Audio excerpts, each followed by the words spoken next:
কে শুভেচ্ছা বার্তা দিলাম। আমরা পুরো চোপড়াবাসী চোপড়া বিধানসভার মধ্যে 10টি গ্রাম পঞ্চায়েত আমরা সকলেই খুব খুশি যে আমাদের এমএলএ সাহেব আজকে নতুন পদ পেয়েছে, জেলার চেয়ারপারসন হয়েছে। আমরা সকলেই খুব খুশি, খুব আনন্দিত, খুব খুশি। যিনি ছিল বিগত কানাইলা লাগলরা উনি, তারপরে আমাদের এমএলএ সাহেব এখানে এরা সবাই ঠিক আছে। এখানে সব এরা জাকির করাচ্ছে, এই জাকির গোষ্ঠীধরের মাস্টার এই জাকির এইটা করাচ্ছে। এবার ব্লক আমাদের পড়ে গেছে গোবিন্দপুর আর সুজালের ইসলামপুর আর আমাদের বিধানসভা চোপড়া।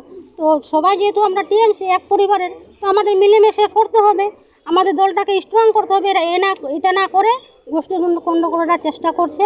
আজকে আমি এখানটায় বিধায়কের বাড়িতে আসছি, শুনছি আমার বাড়ির আশেপাশে কয়েকজন জাকিরের সাক্তারের কামালের গুন্ডা বাহিনী আমার বাড়ির পিছন দিয়ে হামলা টামলা করছে। আমি প্রশাসনকে জানিয়ে দিলাম, এখন আমি এসপিকেও জানাবো আর এমএলএ সাহেবকেও জানাই দিয়েছি অলরেডি। তো আমি বলছি এগুলো আপনারা অশান্তি না করে, যিনি ব্লক প্রেসিডেন্ট আছে ওনাকেও আমি বলতে চাচ্ছি, আপনি এগুলো অশান্তি গোষ্ঠীকন্দ না করে সাক্তারের দ্বারা কামড়ের দ্বারাই দলটাকে স্ট্রং করুন। সামনে আমাদের বিধানসভা ভোট, যাতে আমরা বিধানসভায় ভোটে আবার দিদিকে মুখ্যমন্ত্রী হিসাবে দেখতে পারি। আপনারা এটা দিকে লক্ষ্য করুন, গোষ্ঠীকন্দ না করে। দায়িত্ব পেয়েছে গতকাল, আপনাদের সমস্যা কতটা সমাধান হবে? অবশ্যই সমাধান হবে, আমাদের চোপড়ার বিধায়ক অবশ্যই সমাধান করে দিবে। সেটা আমাদের কানাইলা লাগলবা আছে, ওনাকে নিয়ে বসে সেটা অবশ্যই সমাধান করে দিবে। তার সাথে সাথে আমাদের যারা নেতৃত্ব, আমরা বারবার দাবি করে আসছিলাম যে আমরা চোপড়া যেহেতু উত্তরবঙ্গের মধ্যে 1 নম্বর আমরা ভোটের রেজাল্ট করছি। 2023 সালে বিনা প্রতিদ্বন্দ্বিতায় চোপড়া ব্লক থেকে আমরা সব প্রার্থীকে জিতিয়েছি এবং 2024 সালে লোকসভাতে আমরা এখানে প্রায় লক্ষাধিক ভোটে আমরা আমাদের ক্যান্ডিডেটকে আমরা লিড দিয়েছি। তাহলে আমাদের এবং চোপড়া সংগঠন এই বিধায়ক সাহেবের নেতৃত্বে আমাদের উত্তরবঙ্গের মধ্যে যদি বলেন তাই 1 নম্বরে আছে। তাহলে কিন্তু সেইভাবে গুরুত্বপূর্ণ পদ কিন্তু আমাদের চোপড়া থেকে ছিল না।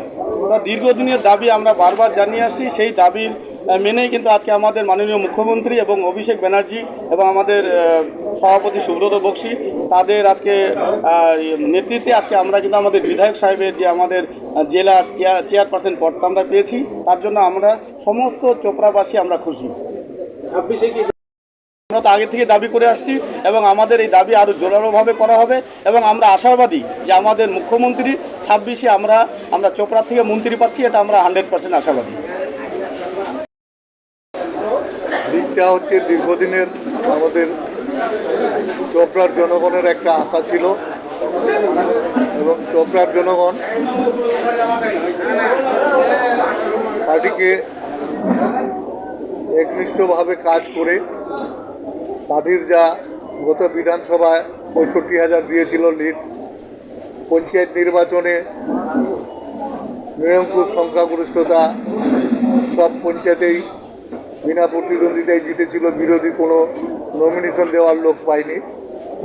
তারপরে বিরোধীদের কুৎসা ছিল যে সন্ত্রাস করে জিতেছে পঞ্চায়েত নির্বাচন, তারপরে সেন্ট্রাল বাহিনী দিয়ে লোকসভা নির্বাচন হলো। সেই লোকসভা নির্বাচনে প্রায় 2-1 হাজার কম 1 লক্ষ ভোট চোপড়ার জনগণ হাড় ভাঙ্গা খাটি করে পার্টিকে জিতাইছে। চোপড়ার জনগণের দীর্ঘদিনের আশা ছিল যে চোপড়ায় একটা ভালো পোস্ট দেওয়া হোক, এই নিয়ে অনেকেই ক্ষোভ বিক্ষোভ আক্ষেপ করত, কিন্তু আজকে সবারই মনের বাসনা পূরণ হয়েছে। তাই সবারই হিরিক হয়েছে, সবাই বিভিন্ন গ্রাম থেকে, বিভিন্ন অঞ্চল থেকে, বিভিন্ন দপ্তর থেকে, পঞ্চায়েত থেকে পঞ্চায়েত সমিতি পর্যন্ত জেলা পরিষদ নিয়ে সবাই একটা হিরিকের মতন সম্পাদনা দিতে এসছে যে দল আমাদের কথা শুনেছে, দল আমাদের দিকে চোখ খুলে দেখেছে, তাই সবারই একটা হিরিক হয়েছে। বিশেষ করে আমি ধন্যবাদ জানাবো আমাদের মাননীয় মুখ্যমন্ত্রী রয়েছেন মমতা ব্যানার্জি। উনি বিচক্ষণ লোক,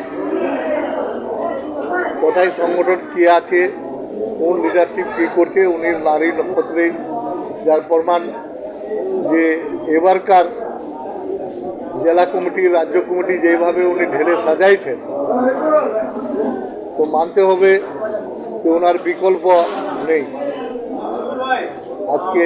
তাই ওনাকে বিশেষ করে ধন্যবাদ জানাচ্ছি যে উনি এত বড় গুরু দায়িত্ব দিয়েছেন এবং আমাদের সর্বভারতীয় লিডার তথা এমপি অভিষেক ব্যানার্জি, ওনাকে অশেষ ধন্যবাদ জানাচ্ছি আমাদের রাজ্য প্রেসিডেন্ট সুব্রত বক্সিদা, ওনাকে ধন্যবাদ জানাচ্ছি। আমাদের রাজ্যের লিডার জয়প্রকাশ দা, ওনাকে অশেষ ধন্যবাদ জানাচ্ছি এবং রাজ্য কমিটিকে আমি বিশেষ ধন্যবাদ জানাচ্ছি।